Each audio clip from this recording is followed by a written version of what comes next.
Coloque Deus à frente de tudo o que fizer e mantenha-se firme na fé.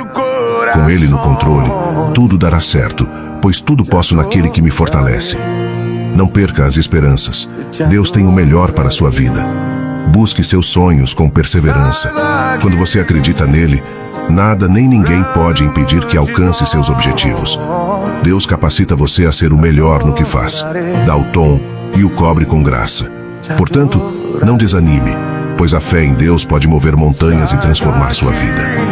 Está escrito em 1 João, capítulo 5, versículo 4, que o que é nascido de Deus vence o mundo, e esta é a vitória que vence o mundo, a nossa fé. Você crê? Compartilhe esta palavra com alguém especial. Seja você um abençoador na vida de alguém que esteja precisando de Deus neste momento.